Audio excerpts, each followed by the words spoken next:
2026년 봄 시장은 다시 움직이기 시작했습니다. 전쟁, 금리, AI, 거대한 변화들이 새로운 흐름을 만들어냅니다. 지금 우리는 그 한가운데 서 있습니다.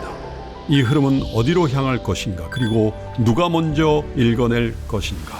시장의 미래를 남들보다 먼저 만나는 단 하루.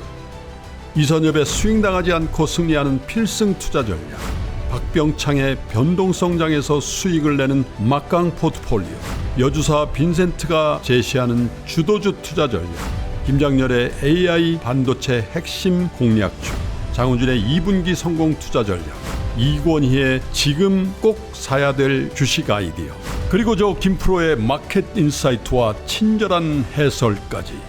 요동치는 장에서 살아남기 위해 지금 꼭 들어야 될 주식 투자 전략. 지금 여러분께 가장 필요한 모든 주식 투자의 노하우와 인사이트가 단 하루만 여러분께 공개됩니다. 그리고 어디서도 가질 수 없는 단 한 번의 기회, 최고 전문가들과의 1:1 멘토링까지. 2026년 4월 18일 세종대학교 대양홀. 지금 바로 이 선택이 여러분이 자산가가 되는 첫걸음이 될 것입니다. 한정된 좌석을 지금 바로 선착순으로 모십니다. 영상 하단의 링크를 클릭하세요. 예, 안녕하십니까. YG경제연구소 최영조 소장입니다. 지수가 상당히 조금 많이 조정을 좀 받고 있는 그런 상황이죠. 이런 상황에서도 리포트 읽기는 계속 해야 된다라는 생각을 갖고 있는데, 저만의 생각이고 일부 시청자 여러분들의 생각인 것 같습니다. 그래서 4월 1일부터는 내용을 좀 개편하는 것으로 현재 지금 진행이 될 것 같습니다. 일단 리포트를 당일날 나온 리포트를 좀 읽어보는 것들에 대해서 시청자 여러분들의 생각은 좀 좀 일부 다르신 것 같습니다. 그래서 리포트를 버리는 건 아니고요.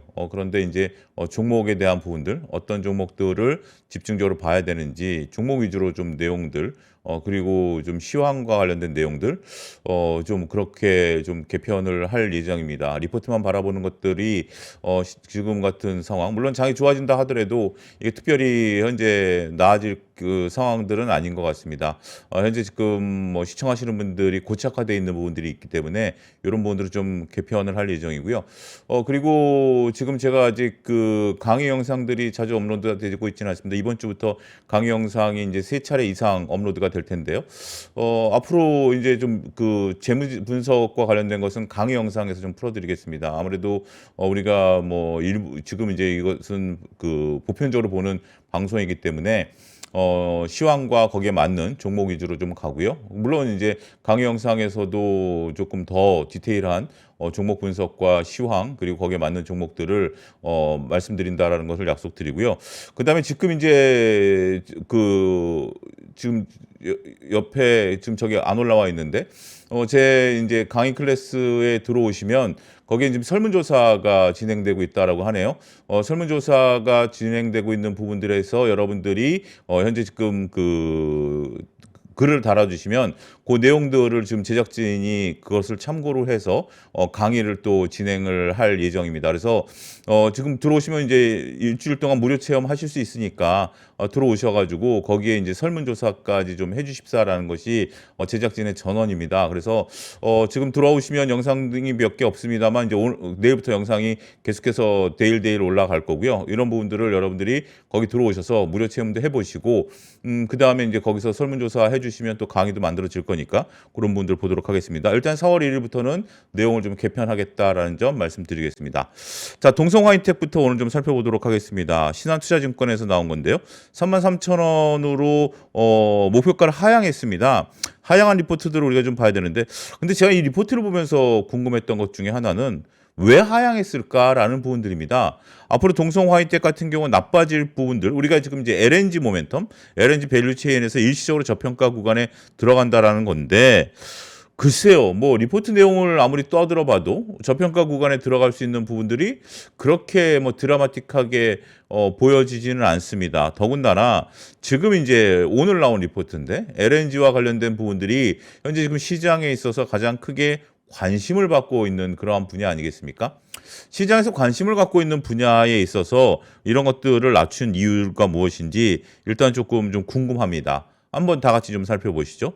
2026년 성장 대비 과도한 저평가 구간, 저평가 구간이다라고 얘기를 하고 있음에도 불구하고 리포트가 하니까 이런 것들을 놓고 보면서 이런 리포트들이 나오면 앞서도 이제 김장훈 본부장님도 말씀하셨다시피 커버리지를 개시한다, 봐야 된다. 제가 이제 계속 말씀드리죠. 커버리지를 개시하면 신상입니다. 신상이기 때문에 먹어봐야 된다라는 식으로 계속 어제도 말씀을 좀 드려왔던 부분들인데.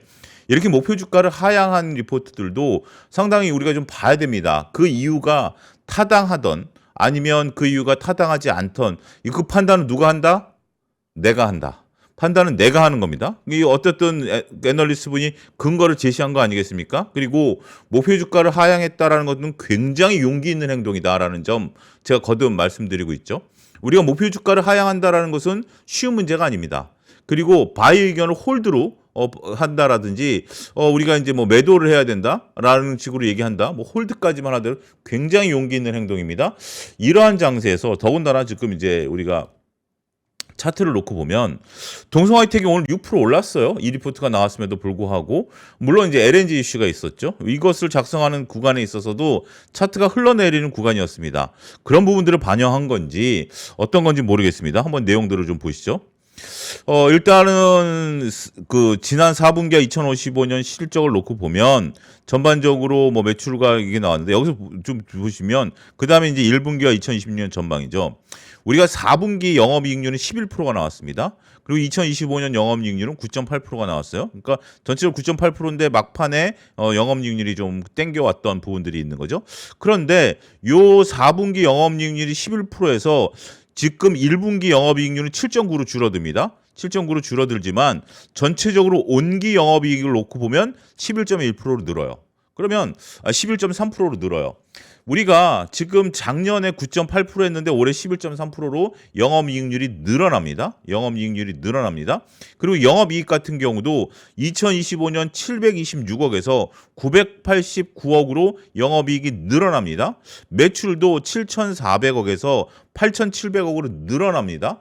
그럼에도 불구하고 목표 주가를 조금 낮췄어요. 자, 그건 뒤에 가서 한번 좀 보겠죠. 전체적으로 봤을 때 수주잔고는 2조 원을 보유하고 있으면서 3, 4년 성장까지도 확보가 돼 있는 상황입니다. 더군다나 우리가 이번 올해부터는 본행제 단가가 인상된 상태에서 출하량도 늘어나고 있는 거고 생산 공정률도 효율화를 했으니까 공정의 효율화를 했다라는 것은 뭐죠? 비용을 통제하고 있다라는 겁니다. 비용을 통제하고 있다라는 것은 매우 고무적이다라는 거죠.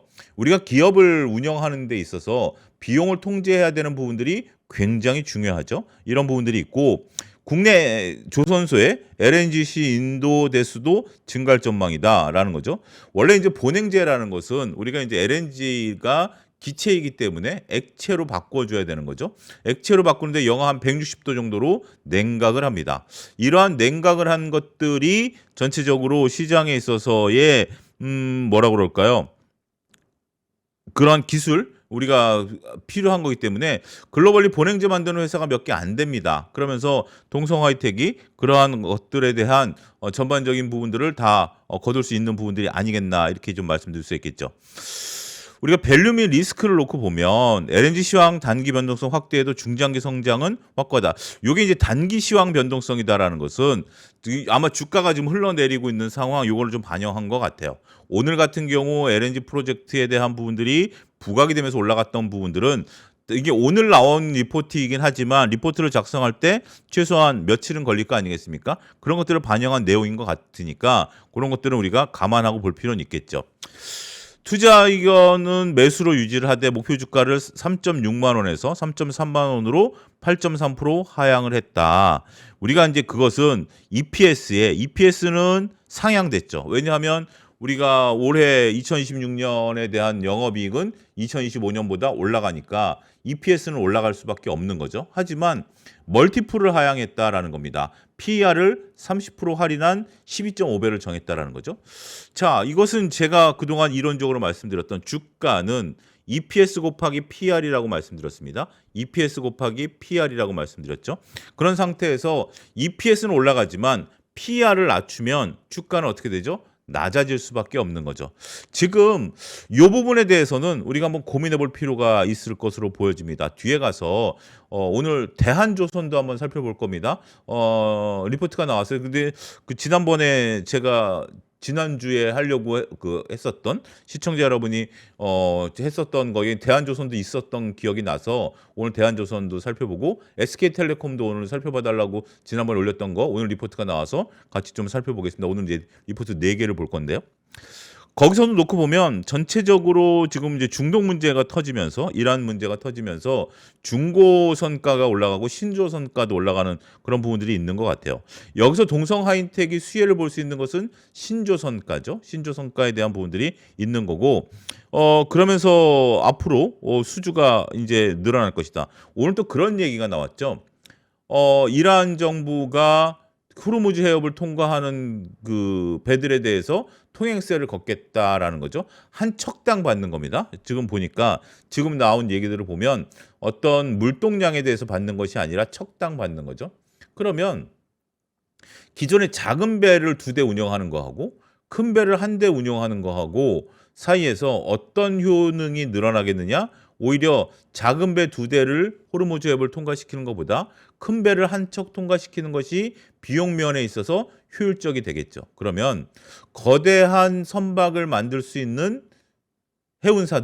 조선사들이 상당히 수혜를 볼 가능성이 있고 거기에 따른 부품사들이 수혜를 볼 수 있는 것이 바로 동성 하이텍이라는 메커니즘으로 흘러올 수 있다라는 측면으로 보는 거죠. 지금 당장은 우리가 배를 볼 때 중고선가를 바라봐야 되는 부분들이 있습니다.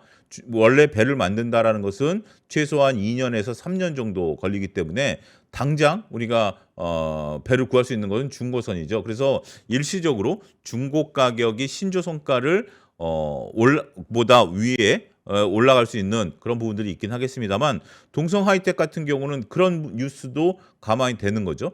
호르무즈 해협에 대해서 통행세를 부과한다라는 측면에 있어서 수혜주가 될 수 있겠다. 그런 아이디어를 끌고 오셔야 된다라는 점도 말씀드리도록 하겠습니다.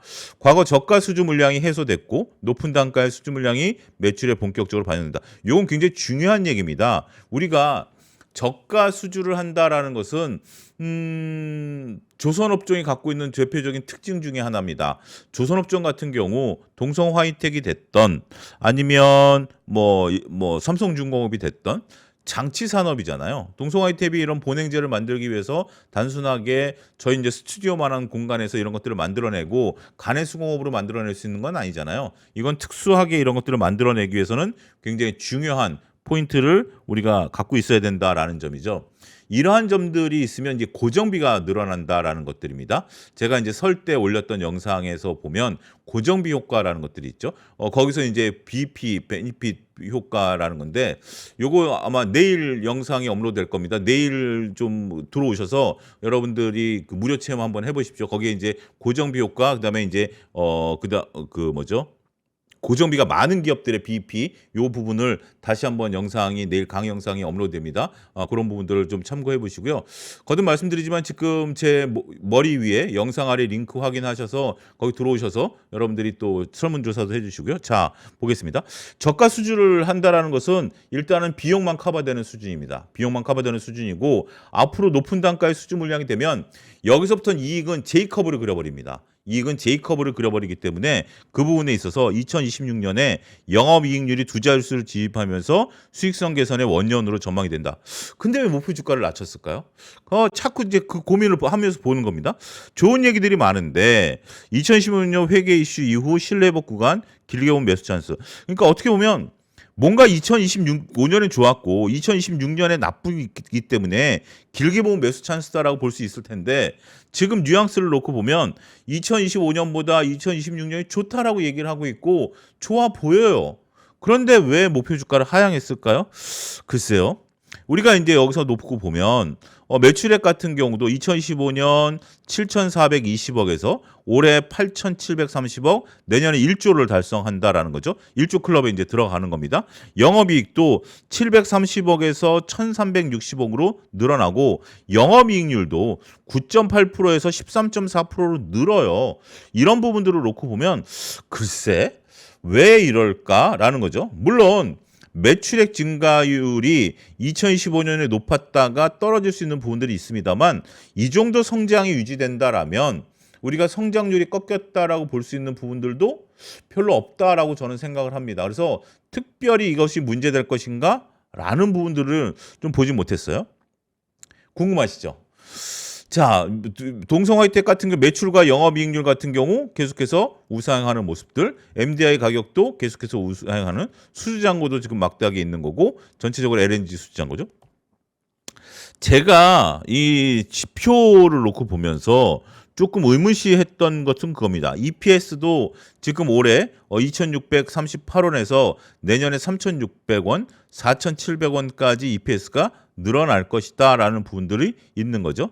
여기에 이제 DPS도 지금 주당 한 400원씩 배당을 하는 거죠. PER 같은 경우도 올해 8.2배에서 낮아진다라는 것은, PER이 낮아진다라는 것은 개념 뭐죠? 전체적으로 주가가 안 오르면 PER이 낮아진다라는 거죠. 자, 수익성 같은 경우 EBITDA 이익 같은 경우도 전체적으로 봤을 때 우상향한다. 뭔지는 모르겠지만 숫자가 커져가고 있는 거죠. 영업이익률도 숫자가 커져가고 있는 거죠. 상당히 뭐 그렇습니다. ROE 같은 경우 우리가 이제 그 자기 자본에 대한 수익률 같은 경우도 계속해서 올라가고 있어요. 이런 부분들, 부채 비율 같은 경우는 오히려 떨어지니까 오히려 안정적으로 좀 되고 있는 부분들이 있는 것 같아요. 그런데 활동성 지표를 보죠. 활동성 지표를 놓고 보면 운전자본 회전율, 운전자본은 뭐죠? 운전자본이라는 것은 우리가 전체적으로 봤을 때 재고자산 플러스 매입 채무 플러스 매입 채무 플러스 마이너스 저기 뭐죠? 재고자산 플러스 매출 채권 마이너스 매입 채무죠. 이것을 이제 우리가 운전자본이라고 하죠. 운전자본이라고 한다라는 것은 바닥에 깔리는 돈입니다. 재고자산 같은 경우도 우리가 이제 운전자본이라는 것은 재무적인 어떤 뭐 재무제표상에 기록이 되는 것은 아니지만 재고자산 같은 경우 쌓아놓으면 그 현금이죠. 근데 매출 채권 같은 경우 물건 줬는데 돈을 못 받았으니까 현금이죠. 매입 채무 같은 거 물건을 받았는데 돈을 안 줬으니까 그건 나한테 현금이죠. 현금이죠. 이런 식으로 볼 수 있는 건데, 밑에 뭐 그렇다고 쳐도 이것이 줄어드니까 그 바닥에 깔리는 돈이 줄어드는 거예요. 바닥에 깔리는 돈이 줄어드니까 이것도 나름 좋아요. 근데 재고자산 회전율하고 매출채권 회수 기간이 늘어요. 요게 아마 결정타일 수 있다라는 거죠. 재고자산 회수 기간과 매출채권 회수 기간이 늘어요. 재고자산이 현금화되는 것을 재고자산 회수 기간이라고 하고요. 매출채권 이제 재고자산이 매출채권까지 들어가는 시간, 재고로 쌓여 있다가 이게 매출 원가로 가면서 매출채권으로 쌓이는 시간이 길어진다라는 거고, 매출채권 회수 기간이 길어진다라는 것은 받은 매출채권이 현금으로 바뀌는 기간이 길어진다라는 겁니다. 요건 악재예요. 요건 악재입니다. 우리가 여러분들이 이제 재무제표를 좀 깊게 들어가게 되면 기초적인 지식 위에 이 회사의 그 현금 흐름이 빨라지고 있느냐, 현금 흐름이 늦어지고 있느냐, 재고자산에 대한 부담이 늘어나고 있느냐, 줄어들고 있느냐를 분석하는 과정까지 가셔야 돼요. 그걸 제가 2년 내에 해드리겠다라는 겁니다. 그런 부분들은 이제는 이제 강의 영상에서 풀어드릴 텐데, 그런 부분들까지 가셔야 여러분들이 이걸 보면서 지금 여기서 이 표를 딱 놓고 봤을 때 이 부분을 보셔야 돼요. 활동성 지표에서 이런 부분들을 뽑아내는 겁니다. 뭔가 회사에 문제가 좀 생기는 거예요. 뭔가 회사에 문제가 좀 생기는 건데, 이 부분은 아직은 이제 우리가 예측이죠. 2027년, 2018년이니까 큰 건 아니에요. 그래서 이것만 가지고 결정타라고 보기에는 좀 어렵다라고 말씀드릴 수 있겠죠. 전체적으로 봤을 때 동성 화이텍에 대한 목표 주가를 하향한 것은 멀티플과 관련된 부분들이잖아요. 그래서 지금 이제 갖고 계신 분들 입장에서는 좀 답답할 수도 있긴 하겠습니다만, 저는 멀티플을 하향할 필요는 없다라고 보여집니다. 우리가 굳이 12.5배의 멀티플을 하향할 것이 아니라 12.5배로 멀티플을 하향한다 하더라도 그 이상으로 EPS가 늘어나면 되는 거 아니겠습니까? 앞으로 조선업종에 대한, 그리고 중동발 이슈에 따라서 좀 트럼프 대통령이 하는 행동을 놓고 보면 중동 이슈를 끝낼 수 있는 능력도 그리고 생각도 별로 없는 것 같아요. 정말 거기에 빨려 들어가가지고 막 허우적거리는 모습이 지금 보이는 거 아니겠습니까? 제가 이제 강의 들으시는 분들의, 클래스 들으시는 분들에게 제가 이제 계속해서 시황을 좀 전달해 드리죠. 시황을 전달해 드리는 것에 대해서도 이제 거기에 오늘도 이제 그랬습니다. 유가만 봐라. 지금 오늘 딱 전형적으로 보인 거 아니겠습니까? 지금 트럼프 대통령이 끝내겠다라고 하니까 유가가 떨어짐으로써 주가가 올라가 버렸잖아요. 그러다 다시 주가가 올라가면서 주가가 떨어졌잖아요. 지금은 저는 유가만 봐라. 왜냐하면 개인 투자자들이 볼 수 있는 가장 현실적인 방법이 아니겠나라는 점을 제가 이제 클래스 들으시는 분들에게 보내드렸는데 결국 그런 것들이 반영된 게 유가예요. 지금 이제 어쨌든 전쟁을 어떻게 끌고 간다라든지 어떻게 한다라든지 이런 것들이 반영된 게 전 유가라고 생각을 하거든요. 그래서 유가원 여러분들도 보실 필요가 있지 않을까. 그리고 그 유가와 이제 앞으로 산업에 대한 변화, 조선업에 대한 변화 이런 것들이 동성 화이텍에게는 오히려 기회가 될 수 있겠다. 더군다나 이제 우리가 LNG 같은 경우 미국으로부터 수입을 해오게 된다라면 원래 이제 동성 하이텍의 이제 보냉제라든지 피팅 밸브 이런 것들이 이제 다 같이 하는데 피팅 밸브 같은 경우는 오히려 우리가 터미널을 만드는 과정에 있어서 LNG 터미널을 만드는 과정에 있어서 상당히 비교 우위를 볼 수 있긴 하겠습니다만 동성 화이텍 같은 경우도 보냉제 부분에 있어서는 이 정도 영업이익률이면 영업이익률이 15%에 달한다. 자, 우리가 이제 여러분들 지금 재무제표를 저랑 같이 한 2달 가까이 봤으니까 감이 있으실 텐데 영업이익률이 10% 넘지 못하는 기업도 의외로 많았죠. 그래서 영업이익률이 15%가 넘는다라는 것은 10%가 넘는다라는 것은 매우 고무적이다. 어제 살펴봤던 기아의 영업이익률은 몇 프로죠? 한 자릿대로 떨어졌잖아요. 한 자릿대로 떨어졌는데 오히려 지금 영업이익률은 2자릿대로 올라가는 겁니다. 이건 매우 의미 있는 변화가 나타나는 부분들인데 목표 주가를 하향했다. 이건 조금 다른 개념으로 받아들이자. 그러니까 이 애널리스트 분이 얘기한 것도 나름대로 현재 지금 주가가 이런 상태이니까 이것을 보고 판단 내릴 수 있는 근거도 조금 흔들렸던 것 같아요. 뭐 제가 어떤 심정으로 만들었는지 이분이 어떤 생각을 갖고 있는지를 제가 두둔할 생각은 없습니다만 제가 느끼기에는 굳이 목표 주가 하향에 신경 쓸 필요는 없다. 오히려 앞으로 개선되는 영업이익에 더 집중을 하자. 그렇게 좀 말씀드리고 싶습니다. 대한조선입니다. 26년 2월 달에 신조선가가 기록을 경신할 것으로 예상이 되면서 15만 6천 원의 목표가를 제시했습니다. 동사가 수주한 SCC 신조선가가 9천만 불을 넘길 것이다라는 거죠.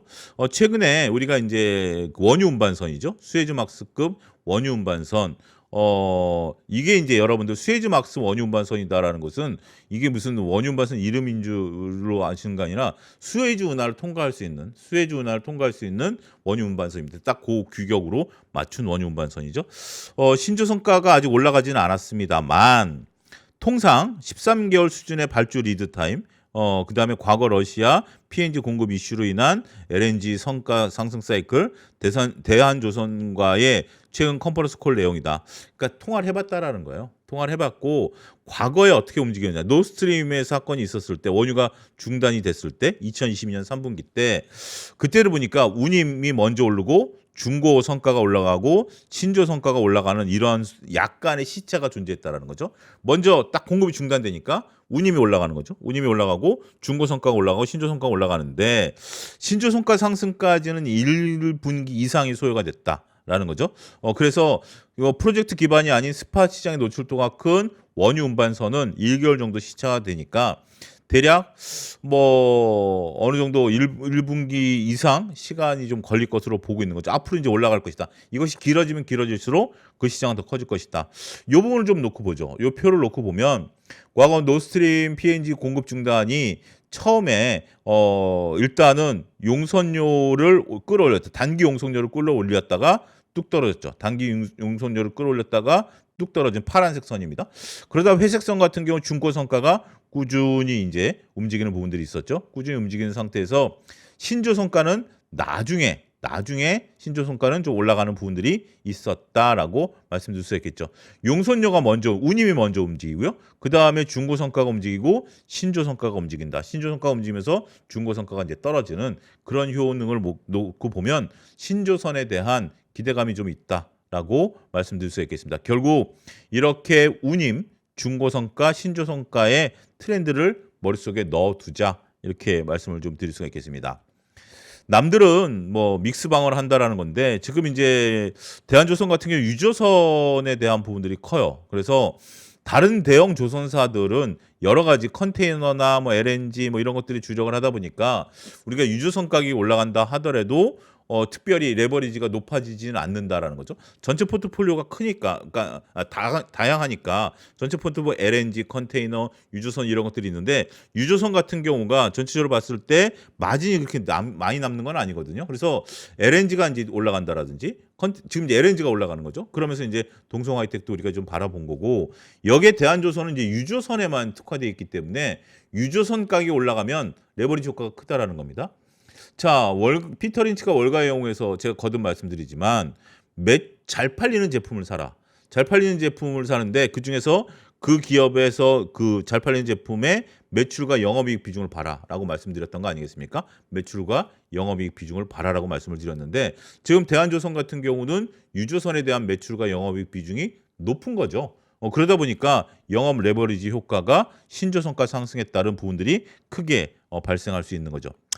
자, 1분기 매출을 놓고 보면 좀 사내에서 안 좋은 일이 좀 있었나 봅니다. 그러면서 주업 차질이 있으면서 매출이 150억 정도 감소할 것으로 보여지지만 전체적으로 봤을 때 선행 공정을 진행한 부분들이 있어서 인도 일정에서는 문제가 없을 것으로 보여지고 상반기 인도 일정인 유조선의 수주 단가는 850만 불이지만 8,500만 불이죠. 8,500만 불이지만 하반기에는 8,700에서 8,900만 불로 매출 비중이 상승하면서 영업이익률이 상승할 것이다. 자, 우리가 기본적으로 배 가격이 올라가는 데 있어서 원가가 올라갈 수 있는 요소가 있을까요? 배 가격이 올라가는 상태에서 원가가 올라갈 수 있는 요소는 특별하게 없는 거죠. 지금 이제 우리가 그렇다고 해서 인건비가 올라간다라는 것도 아니고 그다음에 기름값이 많이 올라가는 것도 아니고 그런 부분들을 놓고 보면 결국 이러한 기업들은 단순합니다. 굉장히 단순한 게 매출이 올라가는 만큼 영업이익이 올라갑니다. 매출이 올라가는 만큼 영업이익이 올라간다라는 것들 상당히 규칙가 주목된다 말씀드릴 수가 있겠습니다. 이 편을 앞서 살펴봤고요. 그 다음에 전체적으로 봤을 때 용선료와 중고 가격 상승은 전쟁 이전부터 회복 기여를 보여왔고 전쟁 발발 이후에는 중고 성과가 선행적 상승 대비 신조 성과는 좀 낮은 수준에 있는 부분들이지만 나중에는 우리가 같이 이렇게 운반된다. 지금 가격을 놓고 보면 우리가 지금까지 성과폭이 이란, 미국과의 전쟁 수혜분을 아직 반영하지 못한 것으로 보여지면 현재 지금 8,600만 불에서 거의 이제 9천만 불 수준으로 뻥 뛸 것이다. 지금 이게 이제 수주한 겁니다. 수주한 것들이 대략 8천만 불 정도인데 앞으로 우리가 수주할 것들을 놓고 보면 이러한 것들이 좀 높아지지 않겠는가라고 수직으로 상승할 수 있는 부분들을 기대할 수 있는 부분들이다라고 말씀드릴 수가 있겠죠.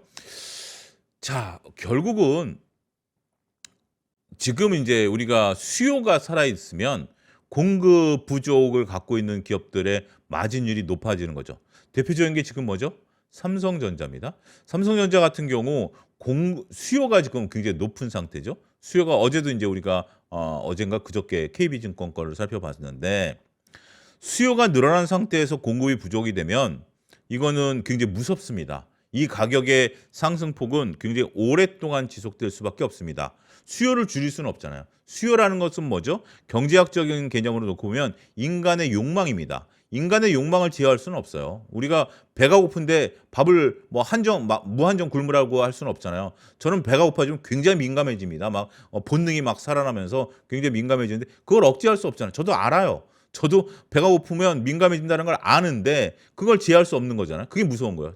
그런데 배가 안 고픈 상태에서 제 앞에 뷔페를 차려놓은들 제가 그걸 먹을 수 있을까요?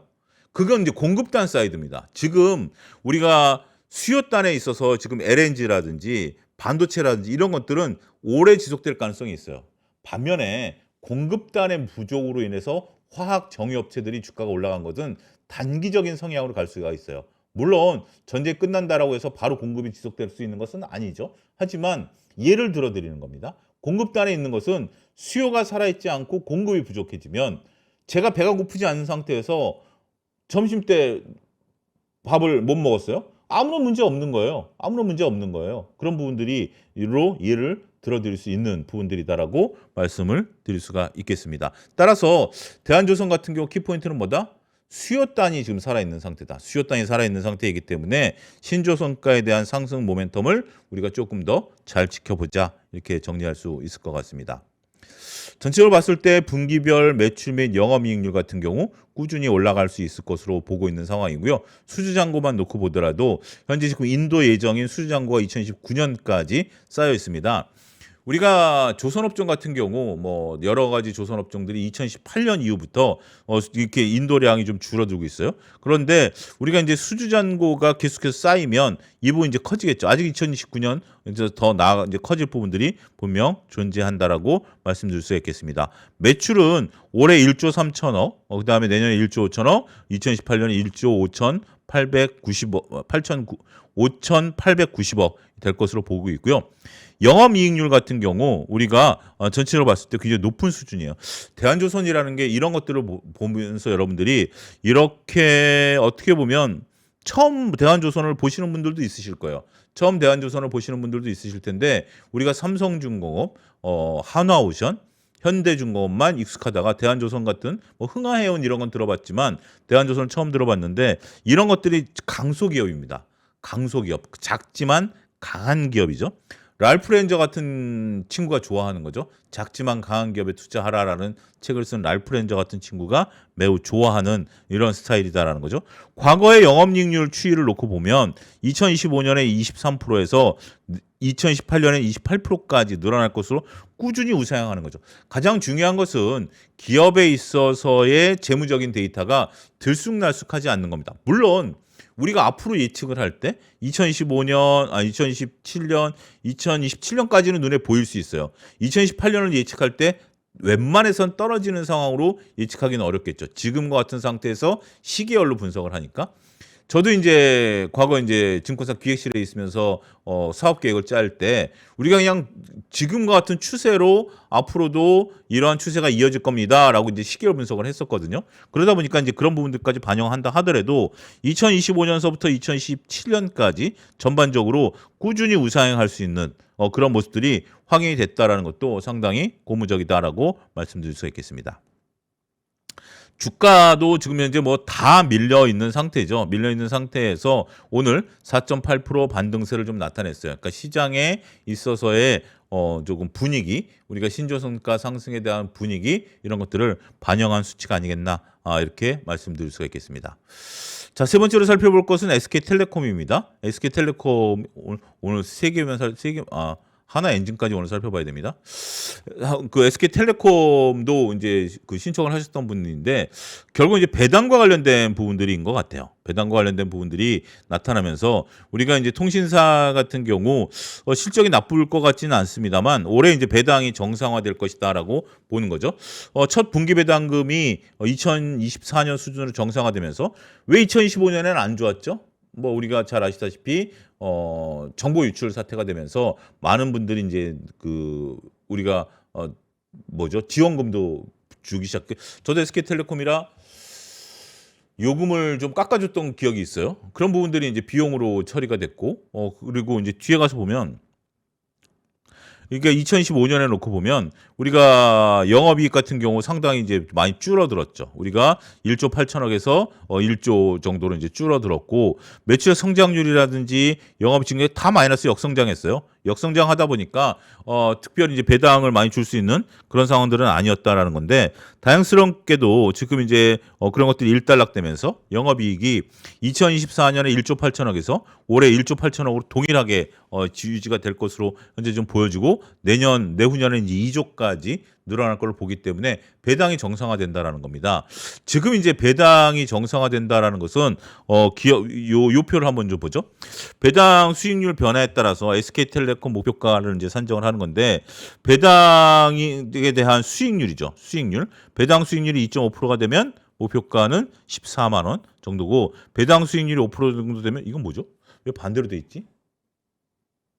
DPS가 3,600원으로 가정을 했다. DPS가 주당 그 배당을 3,600원으로 가정했다. 요거는 뭐죠? 제가 미처 체크를 못했네요. 죄송합니다. 요거는 여러분들이 한번 좀 잘 보시고요. 배당 총액을 놓고 보면 SK텔레콤이 대략 한 7천억 정도, 그다음에 KT가 한 6천억 정도, LG유플러스가 한 3천억 정도 배당 추정금이 되는 거고 DPS 같은 경우는 이제 올라가는 거죠. 배당에 대한 금액이 올라간다라는 거고 적정 시가총액을 놓고 보면 SK텔레콤은 20조대 초반, KT 같은 경우 한 20조 원, LG 플러스 같은 경우 한 10조 원 정도 그렇게 나타나는 부분들이다라고 말씀드릴 수가 있겠습니다. 자,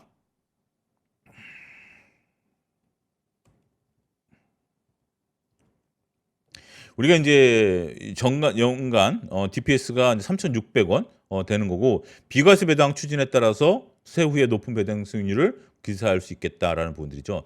여기서 이제 놓고 보면 2025년 1분기에 SK텔레콤 실적은 양호했어요. 전체적으로 영업 비용을 감축했고 인원 감축에 따른 부분들이 나타났는데 안타깝게도 이제 그 뒤에 이제 문제가 터졌고 이때 워낙 좋다 보니까 역기조 효과가 나타났다는 거죠. 기조 효과는 뭐죠? 기조 효과는 전분기가 워낙 안 좋았었던 상황, 그러니까 비교 시점에 상황이 워낙 안 좋았었던 상황이에서 지금 시점이 워낙 좋았던 상황. 그러니까 이거는 이제 기저 효과라고 그러죠. 우리가 2024년 지난 얘기입니다만 윤석열 정부 시절에 주가가 전 세계에서 꼴찌를 했었죠. 꼴찌를 하다 보니까 2025년에 우리 주가 상승률이 전 세계에서 거의 1등한 부분들이 있었어요.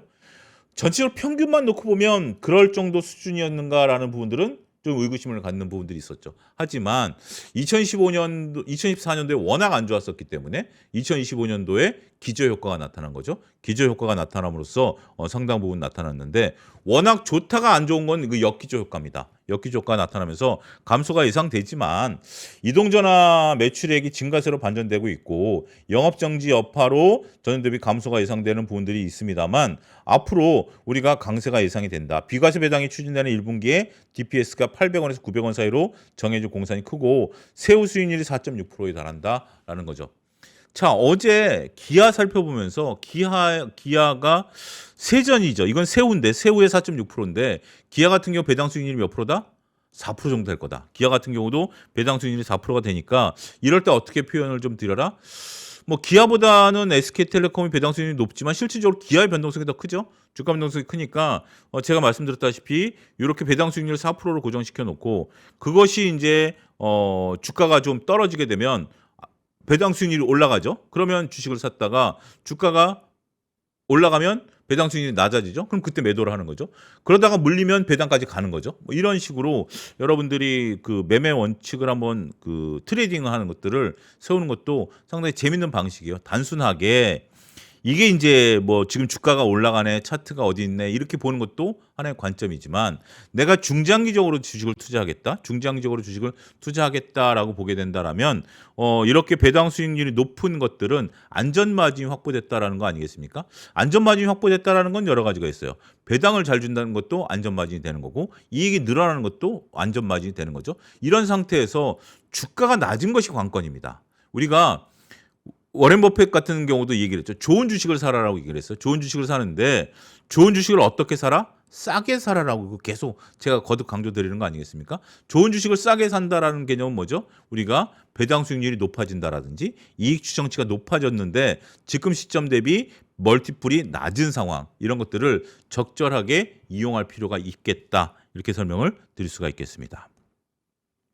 앞으로 우리가 이제 뭐 AI가 되면서 5G SA 요금제가 도입이 돼야 되고 그러면 멀티플 상승이 이제 기대가 되느냐라는 부분들이죠.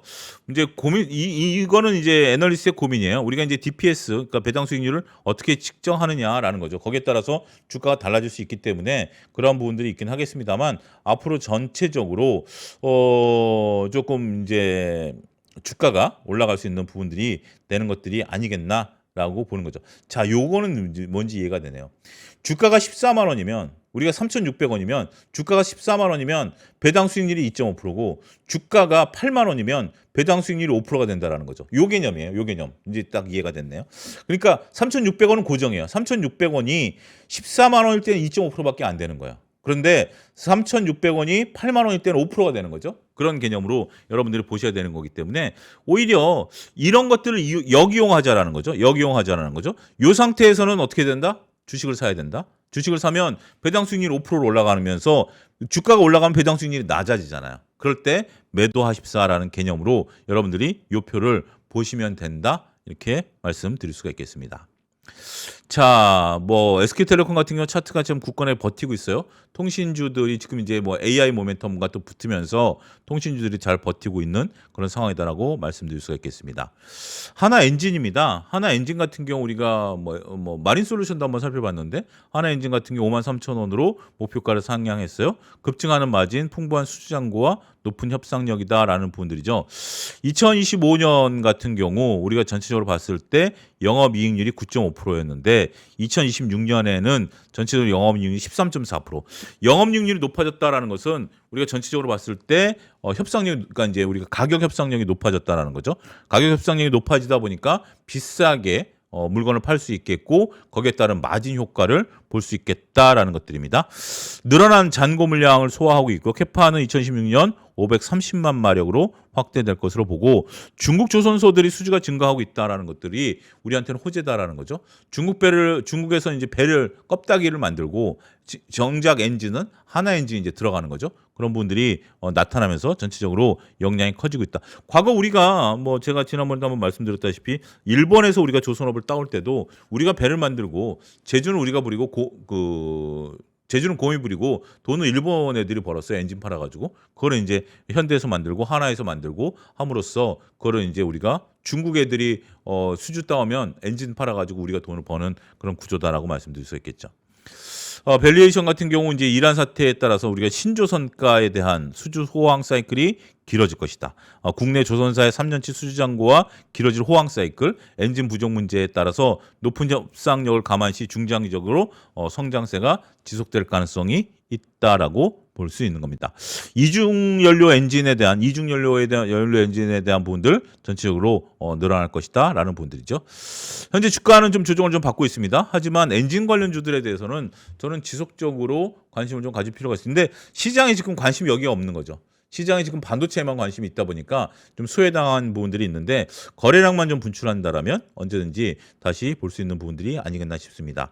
자, 이제 저희가 2달 동안 리포트 읽기를 해왔는데 리포트 읽기 참 재밌었어요. 리포트 읽기 참 재밌었던 상황이고 그런 상황에서 지금 상황에서 좀 바꿔보려고 합니다. 4월 1일부터 내일부터 조금 변화를 좀 방송에 있어서 변화를 좀 주려고 하고 방송 시간도 모르겠습니다. 조금 변화가 생길지 어쩔지 그건 이제 나중 문제로 말씀드리겠고 지금 여러분들이 다시 강조드리지만 화면 왼쪽에 보면 그 링크가 이제 달립니다. 링크로 들어가셔서 그 며칠 동안은 여러분들이 무료로 체험을 할 수 있는 부분들이 있습니다. 라는 부분들을 좀 보시고 거기에 저한테 좀 건의하고 싶은 말들 적는 그런 것들이 있다라고 합니다. 거기에 이제 적어주시고 그 질문 같은 거 적어주시면 그 질문 같은 경우 우리가 이제 제가 보고 제작진이 저한테 정리해서 주거든요. 그러면 거기에 따라서 또 강의도 좀 만들 거고 할 거고 내일부터 내용이 바뀐다 하더라도 이제 내일부터 그 강의 영상, 클래스 영상이 활발히 업로드 될 겁니다. 활발히 업로드되는 부분에 있어서는 보다 깊은, 그러니까 어떻게 보면 일반 방송 시간에 다루지 못했었던 깊은 내용들을 좀 다룰 거고요. 그러니까 내일부터 좀 바뀌는 그러한 그 클래스 영상, 강의 영상에 좀 많은 관심 일단 들어와 보세요. 들어와 보시고 좀 둘러보시고 일단 지금 별 내용은 없을 겁니다. 내일부터 많이 좀 들어와 보셔가지고 그런 내용들 보시고 그 다음에 조금 좀 호응도 부탁드리도록 하겠습니다. 자, 오늘 영상 여기서 마치겠고요. 내일 다시 새로운 면으로 찾아뵙도록 하겠습니다. 고생하셨습니다. 감사합니다.